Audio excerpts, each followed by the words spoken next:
Please subscribe Sadhguru Sai Creations.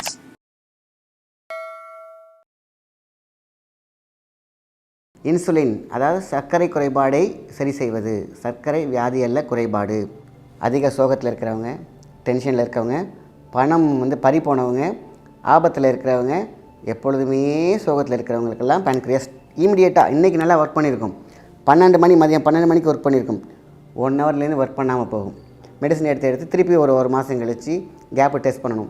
3ஆவது மாதமும் test பண்ணணும். இப்படி தொடர்ந்து உங்களுக்கு எல்லாருக்கும் ஒரே ரிசல்ட் கிடைக்குதுன்னா தான் நமக்கு ஏதோ பிரச்சனைன்னு சொல்லிட்டு அதுக்கப்புறம் தான் நீங்கள் கண்டினியூவாக மாத்திரை மருந்துகள் எடுக்க ஆரம்பிக்கணும்.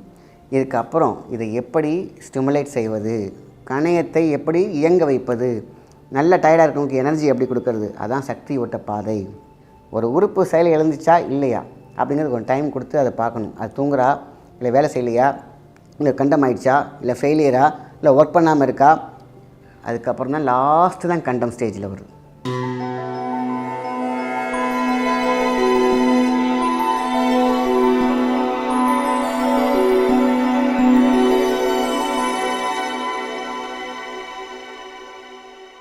வணக்கம், உங்கள் மாயன் செந்தில்குமார். இன்றைய பதிவு மிக முக்கியமானது, மருத்துவ பகுதியும் கூட.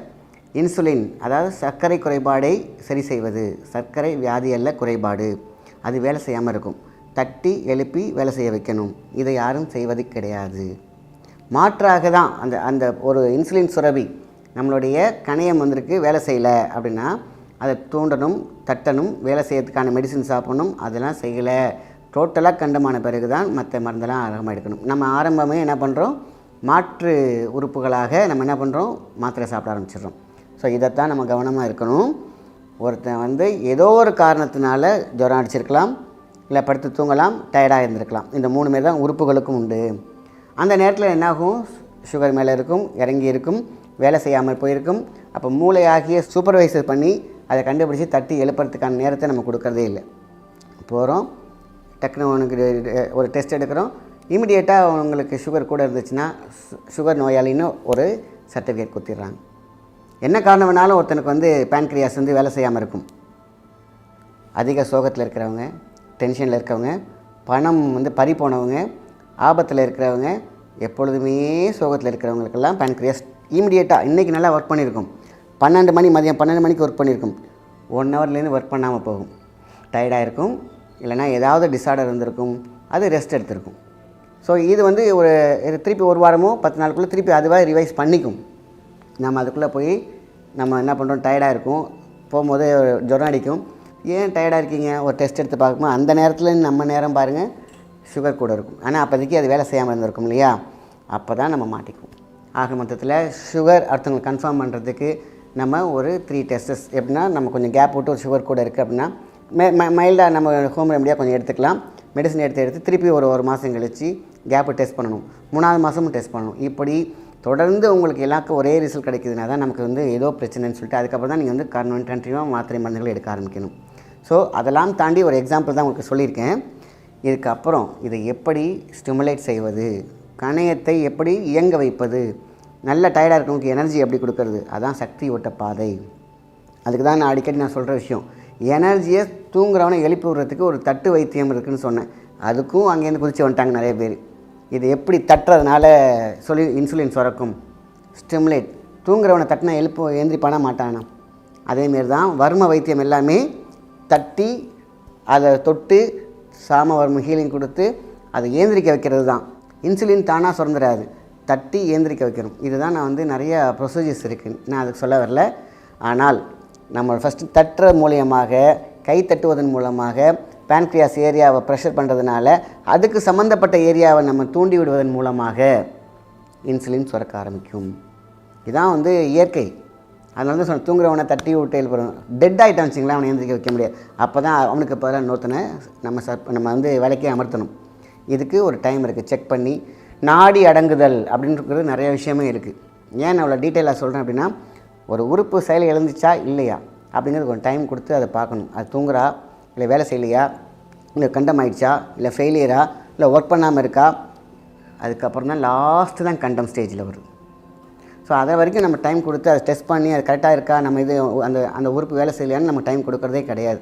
ஸோ அதனால தான் இப்போ கணையம் வேலை செய்வதற்கான இன்சுலின் சுரக்கிறதுக்கான ஒரு விஷயம் தான் இன்றைக்கி நம்ம பார்க்க போகிறோம். நிறையா நம்ம கொடுத்துருக்கேன்.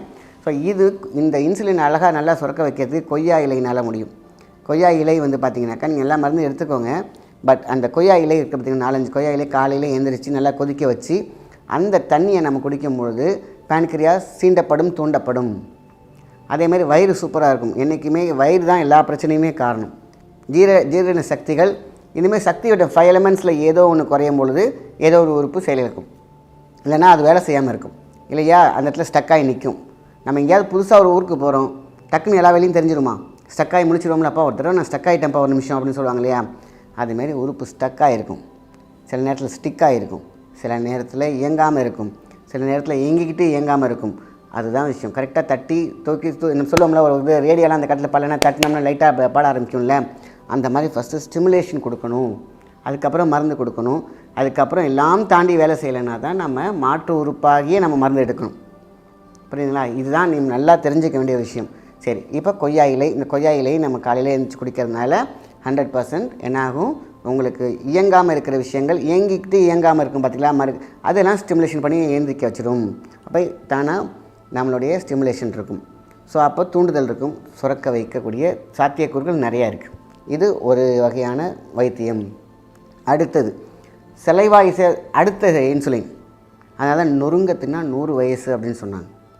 நொறுங்க தின்னா அப்போ நொறுங்க நின்று சுவைச்சு சாப்பிட்றதுக்கான நேரம் இப்போ கிடையாது. ஆனால் சாப்பிட்டோம் அப்படின்னாக்கா 100 வயசு எப்படின்னு கேட்டிங்கன்னா, 32 ஸ்விட்ச் உடம்புக்கான ஸ்விட்ச்னு அடிக்கடி நான் சொல்லுவேன்.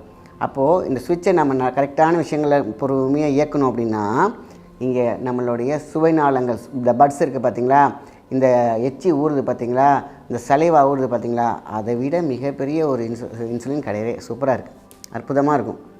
அப்போது இதை சுரக்க வைக்கிறதுக்கு தான் சூப்பராக ஒன்று சொன்னாங்க. நெல்லிக்காய் இருக்குல்லையா, நெல்லிக்காய் அது நார்மலாகவே சாப்பிட்டாலே உங்களுக்கு சுகர் பேலன்ஸ் ஆகும். இதை என்ன பண்ணுவோம், ஒரு பீஸ் கட் பண்ணிக்கோங்க, நாக்கில் வச்சு சப்பிடுங்க அப்படியே. ஆனால் அது மெல்லக்கூடாது, சாரை உறிஞ்சக்கூடாது, அந்த புளிப்பு தன்மையோடு நாக்கில் வச்சுருங்க. 3 to 5 minutes, மினிமம் 3 minutes, அதுக்கப்புறம் 5 minutes அப்படியே சலைவா ஊறுறதை நம்ம ஃபீல் பண்ணலாம். புளிப்புனாலே நாக்கில் எச்சி ஊறும்.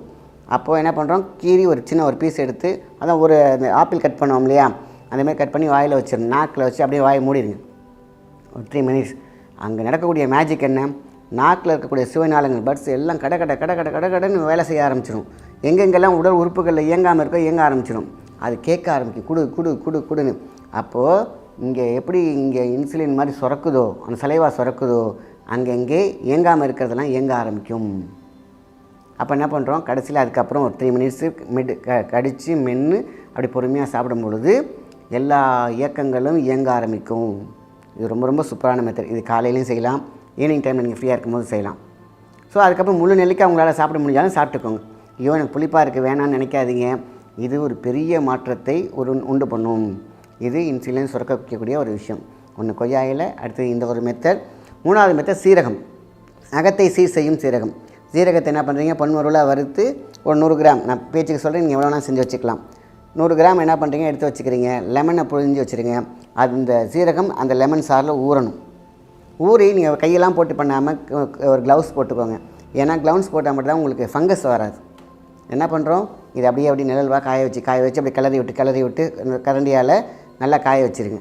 அதை பவுடர் பண்ணுங்கள், சாப்பிட ஆரம்பிங்க. அவ்வளோதான்.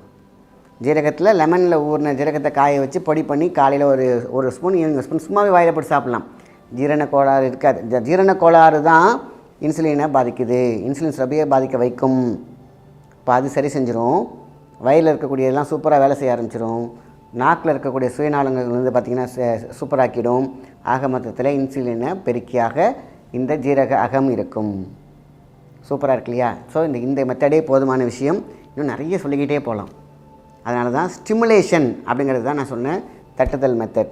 இந்த தட்டுதல்னால் என்ன நடக்கும், தூண்டப்படும். ஒரு விளக்கு பார்த்திங்கன்னா எரியுது, அப்படியே எரிஞ்சு கீழே வந்துருச்சு. அந்த வெளிச்சம் பகன்னு ஃபஸ்ட்டு நல்லாவே எரிஞ்சிருக்கும். இப்போ பார்த்திங்கன்னா அப்படி கம்மியாக இருக்கும். என்ன பண்ணணும், என்ன சொல்லுவாங்க, இந்த விளக்கை கொஞ்சம் தூண்டி விடுப்பா. விளக்கு தூண்டி விடுவோம், திருப்பி அழகாக எரிய ஆரம்பிக்கல. இந்த மாதிரி ஒவ்வொரு உறுப்புகளின் அந்த ஆறாவையும் சக்தியையும் 5 எலிமெண்ட்ஸ் தான் எல்லா உறுப்புகளோட சத்துமே சாரமே. அது எங்கே குறையுதோ அதை தூண்டி விடுறோம், அவ்வளோதான். அதான் தட்டு வைத்தியம். இதோடைய முழு விஷயங்கள் யாருக்குமே தெரியாமல் தட்டுறதுனால எப்படி வரும், எப்படி வரும்? இப்படி தான் வரும்.